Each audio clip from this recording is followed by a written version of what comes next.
Dans ce module, vous allez découvrir les fonctionnalités du système d'information et vous saurez comment valider votre référentiel.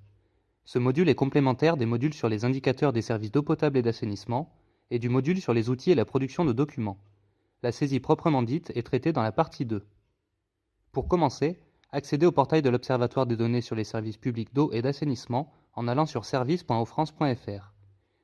Cliquez sur Accès réservé aux collectivités en haut à droite de l'écran. Pour savoir comment fonctionne l'Observatoire, cliquez sur le pictogramme dédié ou visionnez le module 1.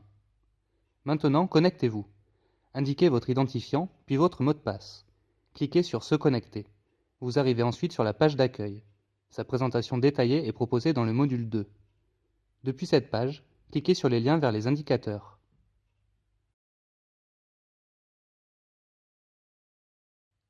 Vous arrivez alors sur la page de saisie des données. Elle est composée de différentes zones. Mettez sur pause et prenez quelques minutes pour vous en imprégner. Les informations générales sont situées en haut. Vous y trouvez le nom de la collectivité, le nom du service, l'année des données à saisir, le statut des données et le taux de saisie. En cliquant sur les flèches, vous pouvez changer de service ou d'année. En cliquant sur le pictogramme Information, vous obtenez des informations complémentaires sur les données du service. Date du dernier changement de statut du jeu de données, date et type d'utilisateur qui a saisi les données, origine de la publication, activation ou non de la publication automatique, etc. En cliquant sur le menu Action, vous pouvez modifier les données à saisir, modifier la visibilité de certaines données, activer ou désactiver la publication automatique, et également avoir accès aux fonctions de production de documents, dont le RPQS ou le tableau récapitulatif de vos indicateurs. Ce menu est décrit plus en détail dans la partie 2 et dans le module 4. L'onglet en haut de l'écran permet de se déplacer d'un indicateur à l'autre en cliquant sur chacun des points, de la même façon qu'en cliquant sur Précédent ou Suivant en bas de l'écran. Il est à noter que les indicateurs s'affichent en fonction des filtres situés dans le bandeau latéral à gauche de la page.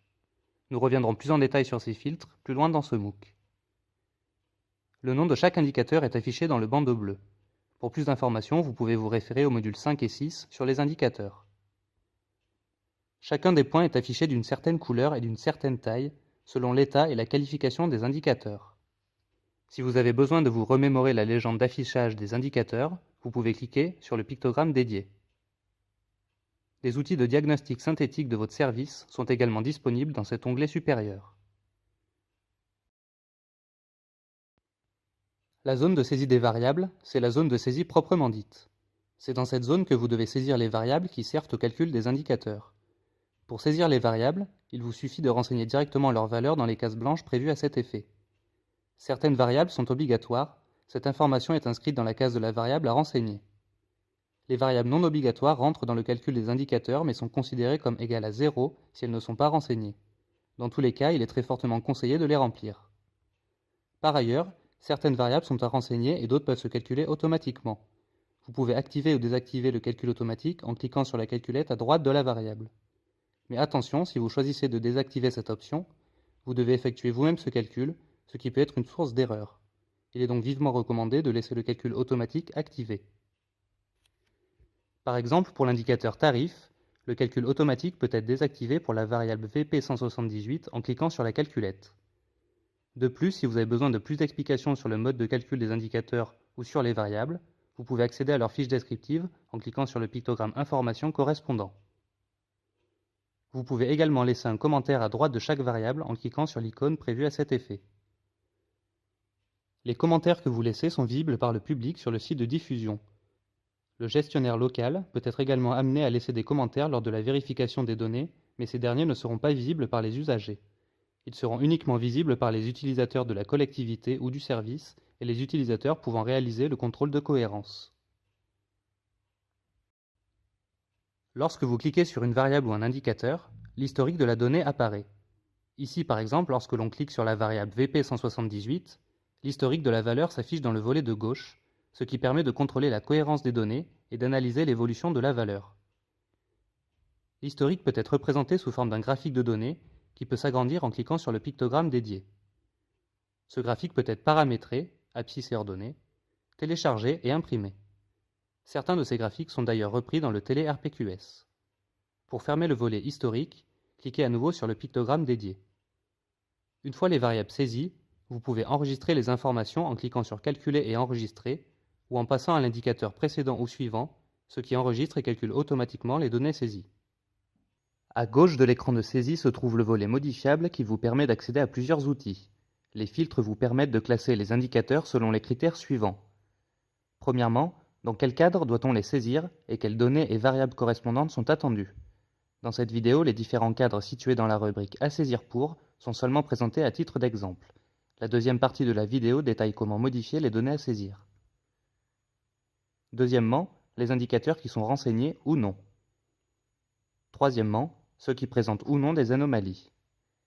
Une fois la sélection de ces filtres effectuée, les onglets des indicateurs non concernés deviendront plus petits et ne seront plus accessibles via les boutons suivants et précédents. Lors de l'enregistrement des données, des messages d'alerte sont générés sur le volet gauche dans la bande jaune pour alerter l'utilisateur quand un indicateur peut poser problème. Ces messages peuvent être de plusieurs niveaux: les alertes de dépassement de seuil, de calcul automatique, les alertes sur les données externes, etc. Il existe plusieurs niveaux d'alerte: les rouges qui empêchent l'enregistrement, les oranges qui informent d'un dépassement de seuil ou d'une anomalie possible, les vertes qui donnent une information. Les alertes oranges et vertes doivent être prises à titre indicatif. Elles sont là pour informer et non contraindre. Les alertes rouges empêchent l'enregistrement des données car une valeur anormale est détectée. Pour voir l'alerte, cliquez sur le chiffre, puis cliquez sur le pictogramme pour en savoir plus. Cliquez à nouveau sur le pictogramme pour replier le volet. Ce volet signalant les alertes s'ouvre automatiquement lorsqu'un indicateur nouvellement enregistré est incorrect ou imprécis. Les anciennes alertes restantes sont toujours accessibles via ce volet, mais il faut cliquer sur le chiffre pour en voir le détail. Concernant la zone indicateur en bas de page, dans ce bandeau, vous avez un rappel de l'intitulé de l'indicateur. Vous pouvez aller à l'indicateur précédent en cliquant sur Précédent, à l'indicateur suivant en cliquant sur Suivant. Vous pouvez également laisser un commentaire à propos de l'indicateur en cliquant sur l'icône dédiée. Une fois la saisie de l'ensemble des données du service terminée, vous devez les envoyer à la vérification en cliquant sur Terminer et Vérifier. Après avoir cliqué sur Terminer et Vérifier, vous arrivez sur la liste détaillée de tous les indicateurs et variables de calcul de votre service encore non saisis pour l'année choisie. Le bandeau en haut de la page vous permet de modifier leur affichage. Vous pouvez accéder à des listes similaires pour d'autres années, et des filtres vous permettent d'afficher les variables et indicateurs selon plusieurs critères: ceux qui ont déjà été saisis ou pas, ceux qui présentent des anomalies, etc. Vous avez également la possibilité d'imprimer la liste qui est affichée. Pour envoyer vos données au gestionnaire local, cliquez sur Confirmer et Envoyer. Une fois envoyé à vérification, le jeu de données change de statut, qui est indiqué dans le bandeau d'information générale. Le bouton de l'indicateur change lui aussi de couleur en fonction de la vérification. Il est vert lorsqu'il est vérifié et sans anomalie. Enfin, quand les données ont été vérifiées et sont publiées, elles apparaissent comme publiées dans le bandeau d'information générale. Les couleurs des points indiquent si les indicateurs comportent des anomalies ou pas, en lien avec l'onglet supérieur. Si la publication automatique est activée, tout indicateur validé est visible du grand public.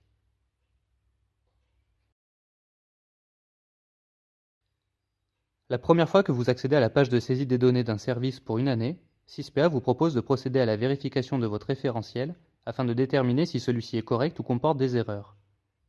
Cette vérification se fait en 2 étapes, afin de contrôler que les données descriptives de votre collectivité puis de votre service sont exactes.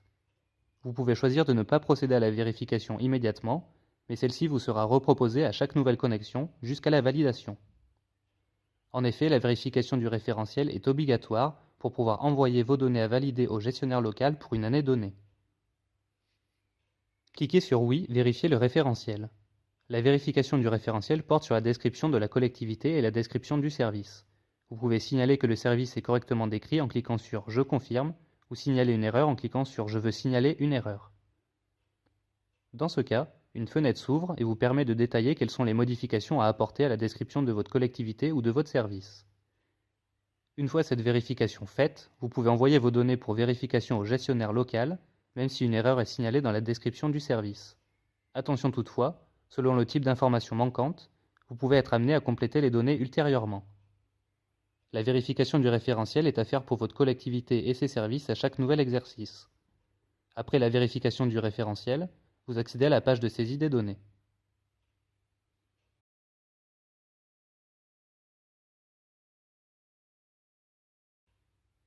Sur la page d'accueil, en cliquant sur un des services, eau potable, assainissement collectif et non collectif, vous arrivez sur la page de décrivant.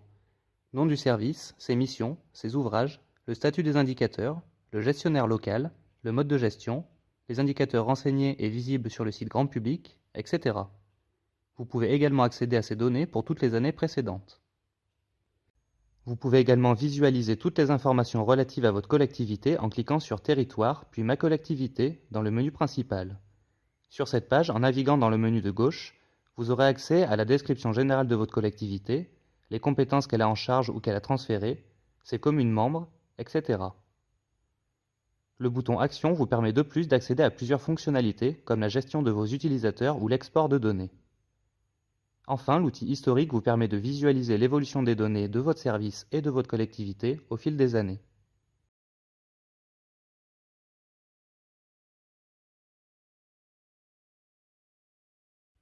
Vous pouvez également mandater un autre utilisateur pour saisir les indicateurs à partir du menu Mandat.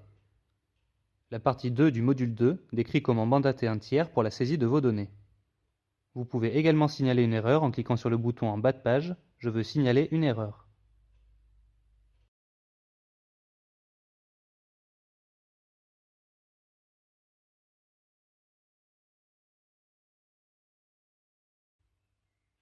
Dans cette seconde partie du module, vous allez voir comment saisir les données de vos services d'eau potable, d'assainissement collectif et d'assainissement non collectif. Connectez-vous au site. Une fois arrivé sur la page d'accueil, vous pouvez importer vos données dans le système si vous êtes une collectivité de taille importante en utilisant un fichier Excel. En cliquant sur les indicateurs restants à saisir, vous arrivez sur la page de saisie. Si c'est votre première connexion, effectuez la vérification de votre référentiel. Pour envoyer vos données sans utiliser de fichier Excel, vous pouvez soit les saisir directement, soit utiliser le menu Action de la page de saisie en cliquant sur Importer des données à partir d'un fichier. Vous pouvez alors envoyer un fichier de données qui doit respecter un format standardisé. Pour connaître le format d'import, cliquez sur Descriptif du format d'échange. Préparez votre fichier CSV en tenant compte des informations, enregistrez-le sur votre ordinateur, puis chargez ce fichier. Les données seront saisies automatiquement. Si vous préférez saisir manuellement, rendez-vous directement sur la page de saisie des indicateurs. Quand vous arrivez sur cette page, avant de pouvoir saisir vos données, une fenêtre peut s'afficher pour vous proposer d'intégrer des données provenant d'autres sources. Ensuite, vous pouvez également choisir quelles données vous voulez saisir. Pour cela, cliquez sur le bouton « Modifier les données à saisir » dans le volet situé à gauche de la fenêtre. Une fois que vous avez intégré les données préparées par le gestionnaire, ce qui est recommandé, vous pouvez choisir les listes de données à faire apparaître dans les formulaires de saisie et vous pouvez alors commencer la saisie en complétant directement chacune des cases. Il est possible d'activer ou de désactiver la publication automatique à tout moment de la saisie, mais ce choix doit être fait avant la publication. Pour cela, allez sur la page de saisie des données, cliquez sur le menu Action, sélectionnez Paramétrer la publication automatique. Une fenêtre s'ouvre alors. Vous pouvez ensuite choisir entre Activer ou Désactiver. Attention, si l'option Désactiver est choisie, cela implique de revenir sur le site pour effectuer la publication. Par ailleurs, vous pouvez modifier la visibilité de certaines données si vous le souhaitez. En effet, il est possible, quand la publication automatique est activée, de ne plus rendre certains indicateurs visibles du grand public sur le site de diffusion. Pour modifier la visibilité des données, le jeu de données ne doit pas être au statut Publié. Dans le menu Action, sélectionnez Ne plus rendre certains indicateurs visibles du grand public. Décochez ou cochez l'indicateur que vous souhaitez rendre non visible ou visible. Cliquez sur Enregistrer les modifications. Il est à noter que si l'indicateur que vous ne souhaitez plus rendre visible avait déjà été publié, il faudra attendre un jour pour que la publication s'opère sur le site de diffusion au grand public.